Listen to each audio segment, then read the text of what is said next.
According to Wikipedia, consumption is the act of using resources to satisfy current needs and wants. Well, that is the biggest understatement of the century. Yes, as much as I love talking about the weird, the niche, and the obscure, the world of ads have this weird stigmata placed around them, and I mean, I get it, but why? Like, seriously, it's a thing that tries to sell you something that you're potentially not going to like. What's not to love? And some of these are just so stupid that you basically have no choice but to laugh at them. Something that's very close to home for me, as sad as it is to admit. But enough about my home life. Let's pick apart some of the worst ads we can possibly find after I take a shower. And let me tell you, we're not looking for quality here. We're not looking for Sekatash Sanshiro or Captain Crunch, or putting the idea of the moon falling on the town in Majora's Mask into the real world. We're looking for bottom-of-the-barrel shit. And what better place to start than... I remember seeing this ad all the time when I was little and just thinking, what? This is an ad for a bathroom spray that you use on the crapper that's also named after a pun. God damn it. I give every toilet the VIP treatment. Okay, like I said, this was on all the time in the UK when I was little, and my family used to make fun of it all the time, so they probably have a lot more to say about it than I do. But the product being a pun is not the issue that I have with this ad. The real issue is, why does this woman look so uncanny? Like, seriously, she doesn't even look like she's in the same room as anybody else. I mean, the poster looks more like a human than she does. That there is the face of I'm dead, I think. Yeah, this may be one of the, if not the greatest ad of all time, but who cares? I'm more interested in seeing Peter McNichol have a mental breakdown. Watch Zelda become a legend on your Nintendo Entertainment System. Zelda! Wait a minute.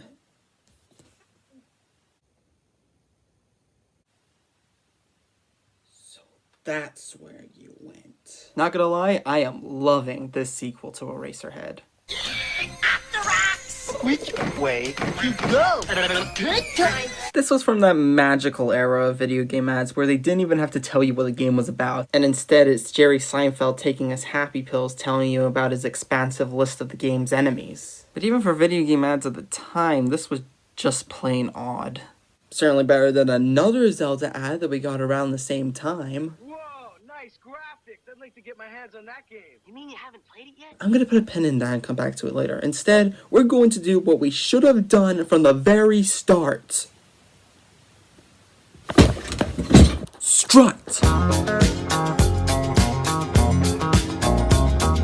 Okay, so for a quick bit of context, in the mid-1980s, Burger King had this expensive as hell ad campaign where this snob named Herb was walking into several Burger Kings in America, presumably walking like this, and the one who finds him gets $1 million. But it only lasted 3 months because of an age limit they put on the search because they didn't want kids to skip out school looking for him. But who cares? I would go to Burger King any day if it meant that I got $1 million just by bumping in a Rick Moranis. Even if the campaign didn't turn out too well, this is still one hell of a memorable ad because of that damn strut. God damn! I just have nothing to say about that except, damn! You could play Ray Parker Jr. over that strut. Now that is a strut to fuck to. Free Whopper and Pepsi. Spot her at Burger Wait, King. hold on. Can we just go back to that face for a moment? Spot her at... Yeah, you know what? Sleep was overrated anyways. I can't believe I have to ask questions to myself at some points. Finally, something normal. Ever wonder what happened to that alien creature from Björk's Homogenic album cover? I mean, your mouth obviously says no, but your nightmares, however? Mankind went to the moon. I don't even know where Grimsby is. Forget progress by proxy.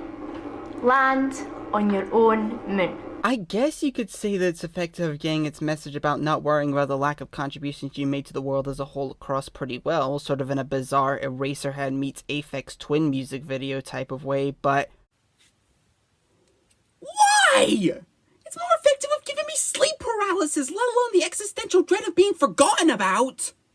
As freaky as this is, though, I do end up remembering it. PlayStation has always gone above and beyond with their experimentation, whether it being unique, fun, baffling, or whatever the hell LSD Dream Emulator was.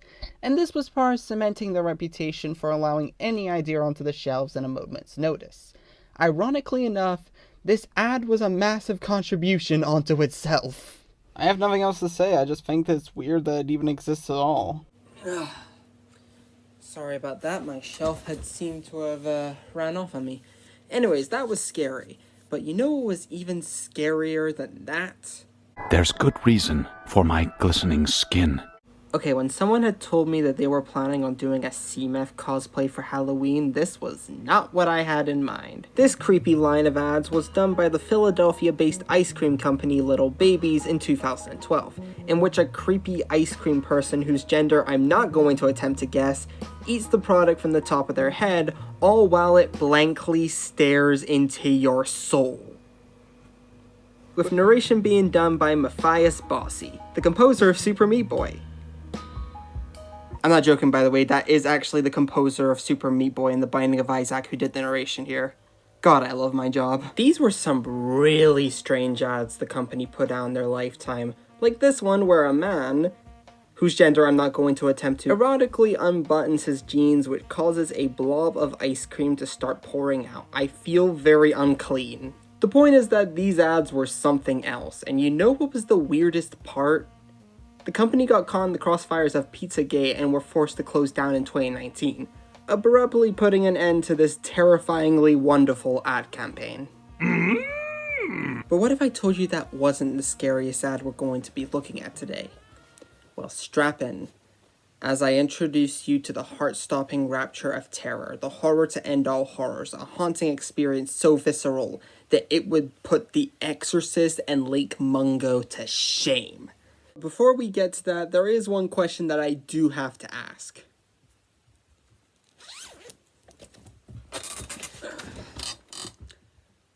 Would you like to get... Hi. That's right, Pure Moods, a CD cassette compilation of new age music, which was a subgenre that got a tad popular throughout the 80s and 90s, and was meant to put you in some sort of a soothing trance. It included such relaxing acts like Enya, Enigma, Jean-Michel Jarre, David Byrne, and Angelo Badalamenti? And the song they chose from him was the theme to Fire Walk With Me? You do know how that movie ends, right?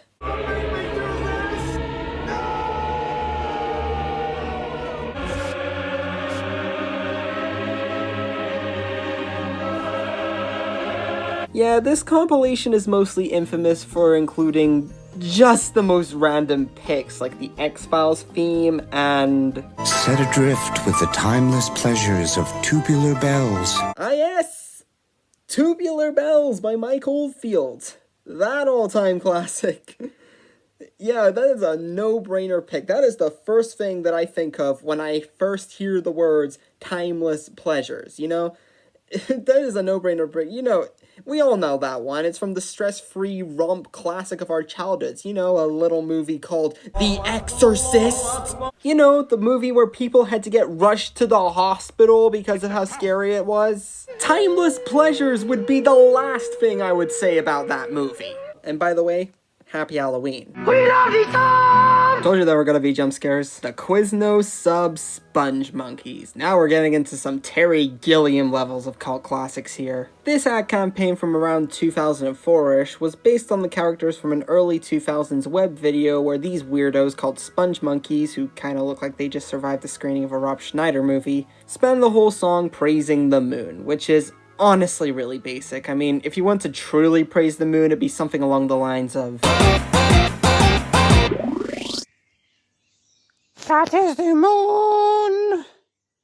It's very good too. So what am I doing? Here they cheat on the moon and start to sell out by praising the hell out of something that's hot, chewy, and disposable, which I presume is the title of YK Osiris's biography. I can make these jokes, okay? I miss 2019. And hey, it only feels fitting for that joke to feel really dated because by God, you could practically smell the age of this ad. It feels like if I touch it, the whole thing is going to turn to sawdust. This was back in an era where the internet was still a fresh idea and everybody just uploaded pretty much whatever they wanted for fun. Hell, Quiznos was one of the first companies to pander to that sort of audience, and it does as well as, well, companies nowadays, but luckily not nearly as bad. Okay, this is bad, but it's charming in a sort of so bad it's good type of way. I could give it that. This one is just plain bad. He's fun. He's cute. He's crazy. He's my little puppy. Maybe it's because I'm a dog owner, but I genuinely feel really bad for this poor puppy as he's being neglected by everyone else, and for the ad to go the extra route by putting the poor thing into a bag and dropping it into a river. What in the ever-loving Christ, Britain? This thing is just miserable to watch. It doesn't make me want to donate to an animal charity, it just makes me want to break into the RSPCA and assassinate everyone in the building John Wick style simply for making this ad. Now that I think about it, having Mr. Blobby as our national mascot was probably the best thing that ever happened to us.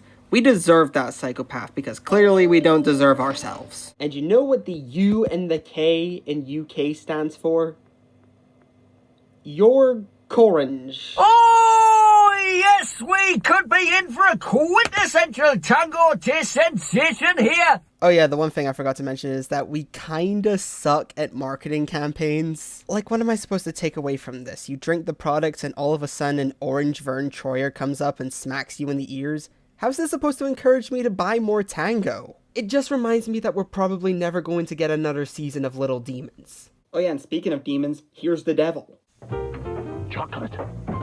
Milk? Okay, to make the record straight here, I am not condoning anything Cosby's done. He is a monster and a creep and deserved every bit of karma that came to him. But looking back in hindsight with the thousands of ads he did in the 80s and 90s, the amount of jokes I can make about them could power the Vatican City for years, so I'm excited. Milk? Introducing Jello Stirrin'. Wait, Cindy, don't! Oh, damn it, I was meant to put that in your mother's milk. Chocolate. Don't worry, I'm making you a cup of this new stuff. Wasn't the kind of chocolate I was thinking of, Cindy. Need a snack. Jello pudding. My own cup of rich creaminess. New Jello Stirrin'. Ah, yes, my own brand of creamy caramel. And you know what's the best part of his ads? The jokes simply just write themselves. I don't even need to do any of the work. You got any vanilla? I can do that. That face sums up Bill's entire career in the 2010s. Just an endless barrage of oh dear. I can do that. Now Cosby is done. And you know what makes things even worse? That is not the worst ad from him. There is more where that came from. Oh god, I just realized what I said. You know what's so cool about Jello gelatin pops? They taste just like Jello gelatin. Is it the fact that Japan will always have the cooler pudding salesman?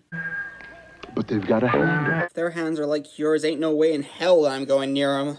While your right hand is doing this, your left hand can be doing this or, you know. I do not want to hear anything about what you're doing with your hands. Nothing personal, just you might want to watch these two movies first. But if your left hand sees how much fun your right hand is having, it won't want to be left out. Oh, trust me, you haven't been leaving anyone out of your escapades for a while, man. Now you have to share. With what? All you've been sharing with me is your shame. What else is there to share? I could go on, but you kind of get the point already. All I have to say here is, I'm throwing away all the Jello. Jello gelatin pops. Real Jello gelatin, only cooler. Honestly, I wouldn't want to drink anything from Cosby anyways, because let's be honest here, I am not that big on alcohol. Like, I've just never cared for it. Like, I've tried a few, like beers, ciders, gin and tonic. Surprisingly, the only one I've actually liked was wine, and even that I wouldn't really have that often. So, I find it really odd that one of my favorite ads of all time is for alcohol. This is the Judderman, a mascot for the discontinued brand Meds that was made in the UK? sure. Honestly, these ads are pretty sick. They have sort of a German expressionist thing going on and did make it stand out from everything else that was produced in the UK. Not just at the time, but to this day, there hasn't been anything like it. It also helps that it was directed by, I think, the same person who did a few Nine Inch Nails music videos, which does kind of fit since that band was already weird and awesome on its own. Also, no matter what I do in my life, this line will always live rent-free in my mind. You are the judder man, my dear, when the moon is fat.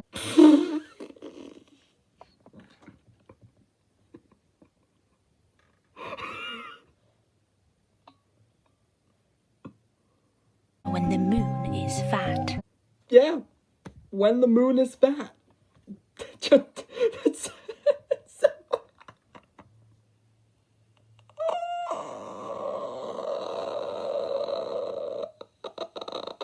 Okay, that's new. Can't say that I've ever seen an ad that fat shames the moon before. Jeez, maybe that's the reason why Neil deGrasse Tyson declassified Pluto as a planet. Hello, I'm Neil deGrasse Tyson, host of the well-renowned TV documentary Cosmos, A Spacetime Lunchtime, and I'm here to talk about the true matter at hand here. The planet formerly known as Pluto didn't watch its calories. And just in case you thought I was joking about Japan having the better pudding salesman, this is who that was. Everybody pushing! Yeah, when Japan wasn't too busy gifting us with televised masterpieces like Serial Experiments Lane, JoJo's Bizarre Adventure, and Panty and Stocking and Garter Belt, they were selling pudding with the most awesome man who ever lived, John Larkin, aka the goddamn scat man John. A dapper-looking jazz cat who wanted to do nothing but make the world a better place, even having his own country at one point. If you're looking for a new experience, Scatman's World is the place to go. Alright, note to self, keep this guy away from the bathroom. Like, I'm being serious here. He was a big deal in the 90s, man. He did a virtual duet with Louis Armstrong. His big hit single was featured in the movie Basketball. He had a Funko Pop dedicated to him. And, of course, he sold pudding. That's all I really have to say. I mean, I could make fun of it for how cheesy it is, but I honestly can't bring myself to. To me, Scatman John is up there with Mary Poppins and Snoopy as acts that I genuinely see as role models. A bird's eye view of childhood innocence that I'll hold with me for the rest of my life, and this ad captures it perfectly. God bless you, Scatman, all the way to the end. And a very special thank you to Japan for keeping his legacy alive. Oh yeah, speaking of Japan, here's an ad for a men's magazine.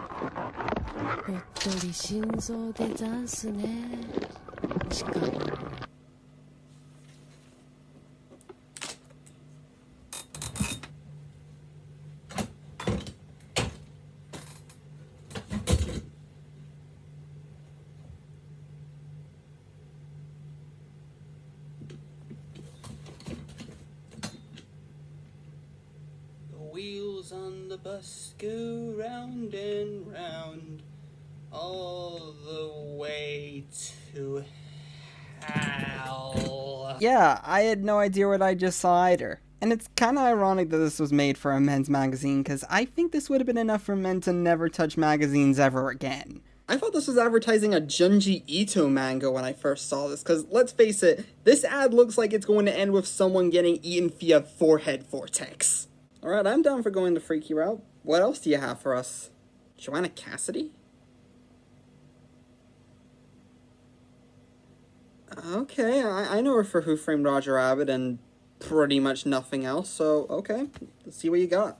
I know a place that's peaceful and quiet. A place where animals play. It's called a forest, but every year we start forest fires.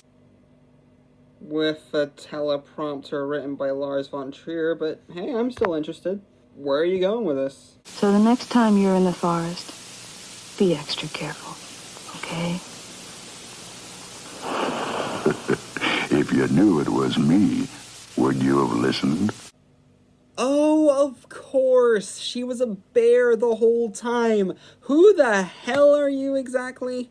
This was my first ever introduction to Smokey the Bear. That's a lie. I only heard about him a few times through YTPs and episodes of The Big Bang Theory, but still, this was my first time seeing him properly in his own ad. It's just disturbing. Not just because of how deadpan Smokey sounded when he revealed himself, but because I now have to live with that mental image of Dolores unzipping her skin and briefly turning into Shay St. John. Can't be anything more horrifying than with what France puts out with their Orangina brand, featuring... I know people might give me shit for this, they're gonna call me a hypocrite, but this just looks so wrong. Bunnies, knowing what they do for a living, I could see that being sexy to someone. Foxes, a bit of an easy target, but again, I can see why someone would find a humanoid version of it hot. Bats, a little pushing it, but still, okay.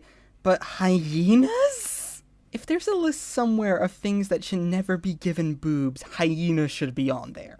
I mean, maybe Orangina's other ads are a little less cursed? Like, I can't see anything getting any worse than that.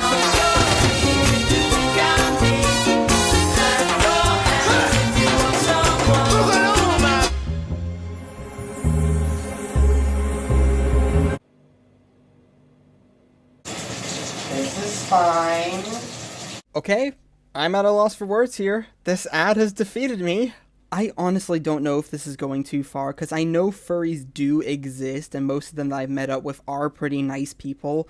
Just make sure to put the fursuit somewhere else, because if you don't, I'm never going to leave my room. But seriously, with the hyper-realistic animation, uncanny human movements, and the fact that they gave the animals jiggle physics, I get that you have a horn problem, France, I can relate to that, but... why? Why? Okay, I think we might pollute our minds a little too much, so, here's an ad for the VHS of Toy Story. If you're staying home this Halloween, you can still scare up all the thrills you need with Disney's Toy Story on video. It's not for the squeamish. And it's not for the weak-hearted. I don't believe that man's ever been to medical school. Because the movie you've been waiting to get is the video that's just dying to get to you. So play nice. Disney's Toy Story on video October 29th. Rated G. Wasn't that beautiful? Anyways, back to hell. In the early 80s, Richard Williams, one of my favorite animators of all time, worked on a few ads and PSAs so that he could finance his magnum opus, The Thief and the Cobbler, a movie that was already 20 to 30 years into production at that point. And a lot of them are pretty awesome, like this one where a guy offers a pair of kids some cigarettes and then Superman comes in and outright murders him, a common side effect of being Superman. And then there's ads like this Top of the Pops parody that are... Damn it, not again. You know, I did get high shortly before I started filming this. Are you sure I'm not just seeing footage from a Cypress Hill concert? Okay, I guess it checks out. You know what, I'm starting to get pretty sick of seeing furries in my ads. Why can't I just sit down in a cinema in a nice cozy chair in preparation for a movie experience I will never forget? That's certainly an experience I got when I went to view cinema for the first time when I was 7, and got to see this stunning ad showing off their surround sound capabilities, first trap fizzy drinks, and cozy seats that are shot like it's straight out of the opening scene from Coraline. It's a really great ad, but then again, it always personally annoyed me that it never played before the movie itself. It's always before the pre-roll ads. Cause yeah, you know what everyone wants their palate cleanser to be after testing the theater's capabilities? The Uncanny Valley for little girls. Wait, what am I talking about? We kinda do now. We're La La Lucy. We're La La Lucy. Okay, unpopular opinion time. These things have always freaked me out. I'm not sure why, but seeing them with that dead-looking smile and buttons in their eyes kind of set off my fight-or-flight instincts. And let me remind you that one of my childhood movies was Coraline, okay? So when I saw an ad for them for the first time, I was scared that the Beldam was going to come out of the TV and eat my skin or something. I get that charming quirkiness is really hard to write for, especially nowadays, but can you at least come up with a design that's less creepy and soul-piercing than something I would come up with? You know what, this is getting too overwhelming for me. Where's a good Saturday morning cartoon when you need one?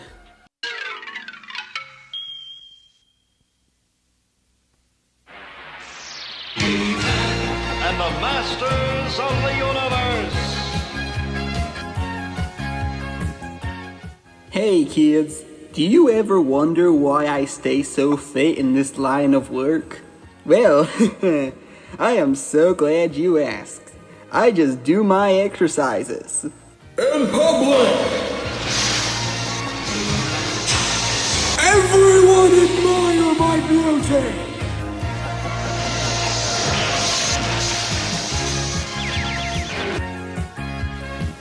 Tiger Beef will be available on Tuesdays. And you know what? I did promise that I'd be taking a look at the worst of the worst when it comes to advertisements, so strap in.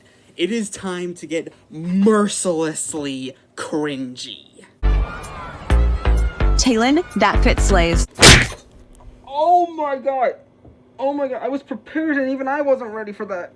Ow! Yep, this was an ad Walmart ran a few years ago, and needless to say, there is a reason why they don't push it as much anymore. And no, it has absolutely nothing to do with us taking fashion advice from a human Pez dispenser. Seriously, she looks like JoJo Siwa melting in a Junko Enoshima from Danganronpa. How am I supposed to take that seriously? I know everyone was trying their best with the scripts they've been given, but seriously, every line spoken in this ad is the written equivalent to that Steve Buscemi meme from 30 Rock, which is ironically being reacted to with the same bewilderment as Donnie watching the bosses play in The Big Lebowski. Wow, everyone's really feeling themselves. For anyone going into teaching at schools in the near future, any conversation that starts with everybody must be feeling themselves usually never ends well. So, keep an eye out for that. No cap, you weren't cringe or— The following word has been censored on Scott the Waz's behalf. We apologize for how embarrassing this must be for a whole state's name to become brain rot slang.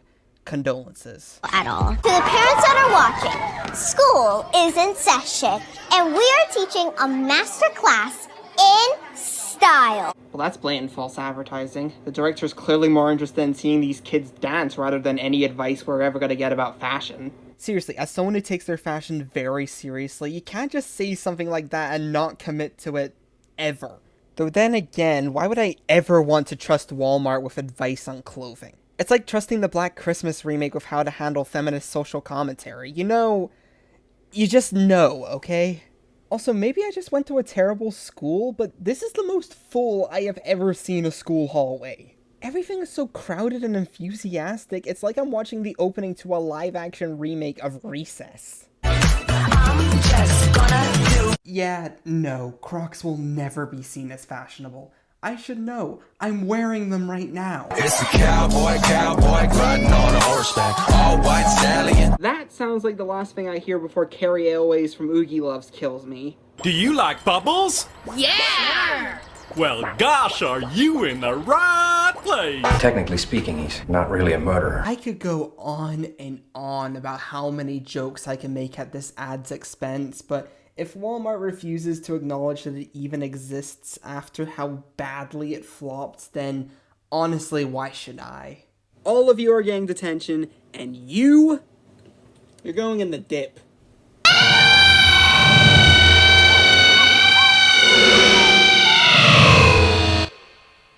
Whew! That felt good. And with that, we've officially come full circle. Again, I really want to riff on more of these, but I feel like that's all the energy I have for today, so if you're interested in seeing more from this, please let me know. I hate to break the fourth wall to see how the sauce gets made, but this was a lot of fun to work on and to write jokes for. It's not every day that you get to do some physical acting while talking about Quiznos, okay? Thank you so much for watching, and hopefully I won't get sued by another channel who does advert reviews. I don't know his name. I'm pretty sure he's like from Chicago or something. I don't know.